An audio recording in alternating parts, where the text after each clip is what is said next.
If I dig into my memory, I can only remember a few of the papers that I read during my long time in research. And of course, we read hundreds of articles, and we obviously won't remember most of them. But some just stand out from the others. You know, those papers that you read so easily.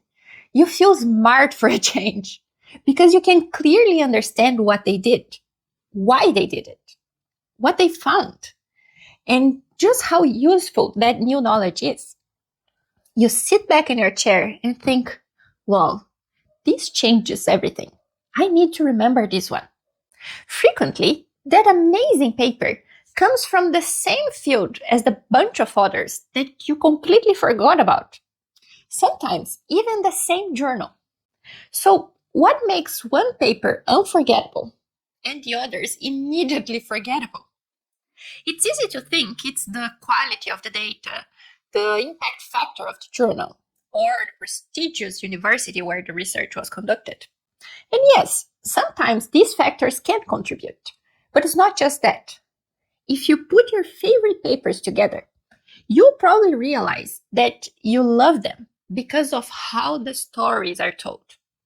After so many years of reading, writing, and revising scientific papers, I noticed that the papers we love to read share a few key ingredients. And in this video, I want to share this recipe with you so that you can also cook your own fantastic paper. Hi, my name is Jenifer. I have more than 15 years of experience working around the world as a biomedical scientist, doing research, publishing papers, supervising students, and all the academic stuff. Here at the Empath Advisor, I share all the best tools I discovered through my journey, as they might inspire you to have an easier and more enjoyable academic experience too.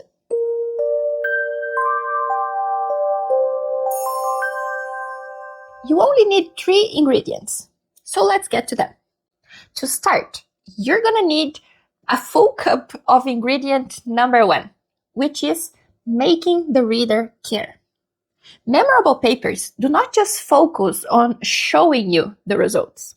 They make sure that you feel like the study actually matters beyond a bunch of complex data. And the simplest way of making your reader care about the lots of numbers in your tables and graphs is to clearly explain to them the final problem you are dedicated to solve. I think this is easier to understand if I give you examples. So here's one that I like a lot.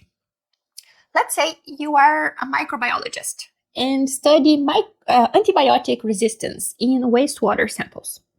You could use a lot of field-specific jargon to justify your work. Or you could simply explain why it matters in a way that anyone could understand. For example, you could say something like, every time we take an antibiotic, our body absorbs part of it and eliminates the rest. So tiny traces of it end up in wastewater. Over time, those residues accumulate in our water supply, help breed bacteria in our bodies that no longer respond to those same life-saving drugs. It almost sounds too simple, doesn't it? And it should be, because everyone can relate to that explanation. Nobody wants to develop super bacteria inside their bodies. And by understanding the idea behind the study, now we all care about the topic. We get that it's a slow burn public health crisis. The moral of the story is that if you can frame your research in a way that touches real life, it will definitely land deeper and last longer with your reader. You'll notice that this recipe that I'm sharing in this video is part of a broader approach to writing great papers, which is telling a connected and engaging story throughout the text. Storytelling specifically is not the purpose of this video, but if you're interested in learning more about it, check this other video where I show you how to turn your scientific data into a story that people actually want to read. Continuing, the second ingredient in our recipe is 2 full cups of clear and logical flow. Yes, that's a lot. And that's because it's super important. There's nothing more annoying than authors that zigzag through their argument. When I, the reader, have to guess what the authors are trying to say and how one idea connects to the next. What you want is to build your argument like a staircase, where one idea clearly and logically leads to the next in a clean, intentional, and most importantly, strategic way. Let me give you an example from material science this time. Let's say you are developing a polymer to use as a protective coating for ships. So you could build your argument by saying that corrosion is the Achilles heel of ships, costing billions in repairs and quietly eating away at critical steel structures. So we developed and compared three polymer coatings designed to protect steel in harsh marine conditions. Polymer C stood out because it kept its barrier intact even under salt exposure and repeated stress, making it the most promising shield for long-term use. Can you see the staircase structure?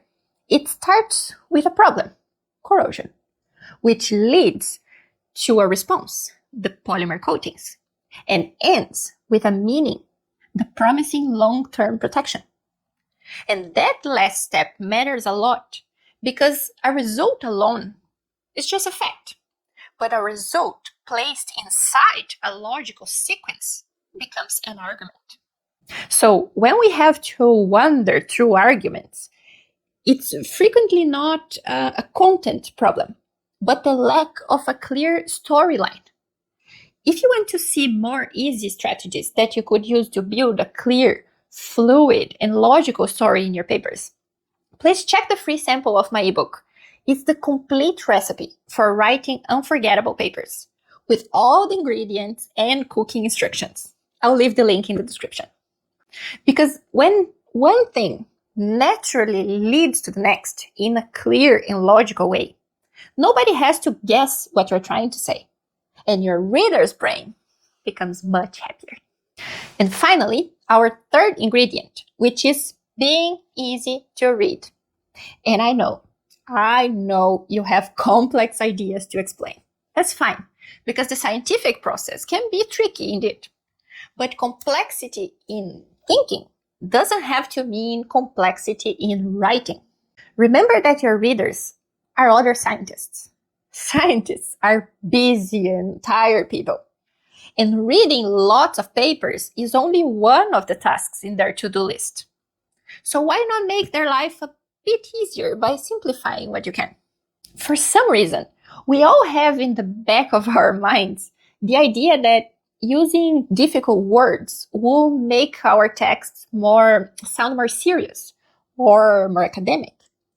So I'd like to give you a clear example of how simplifying doesn't necessarily mean losing impact. Look at this sentence, which could easily be found in a chemistry paper. The novel catalyst exhibited high turnover frequency, significantly enhancing reaction yield under mild conditions. It's not super complex. Most people would understand it if they read it slowly or maybe read it twice. But remember, readers are likely tired.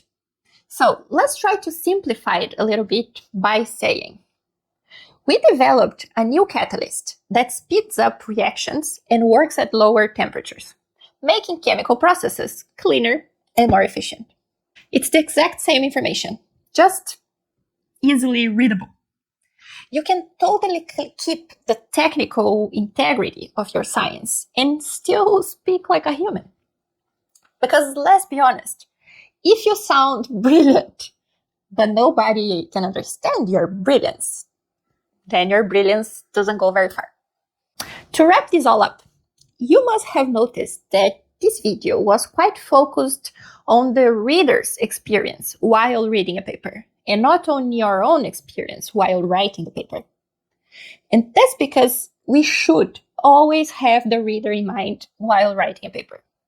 Reviewers, editors, and your target audience are the people who will read your paper, understand your ideas, build upon them, cite your study. When we grow as a scientist, we start to understand that a huge list of publications means nothing if nobody is using the knowledge that we put out in the world. Our whole careers depend on people understanding and using what we publish. So, in summary, what's the recipe to make people remember your paper? 1. Make them care. Connect your research to the real world. 2. Build with logic. Walk your reader step by step. No zigzags. And 3. Write like a human.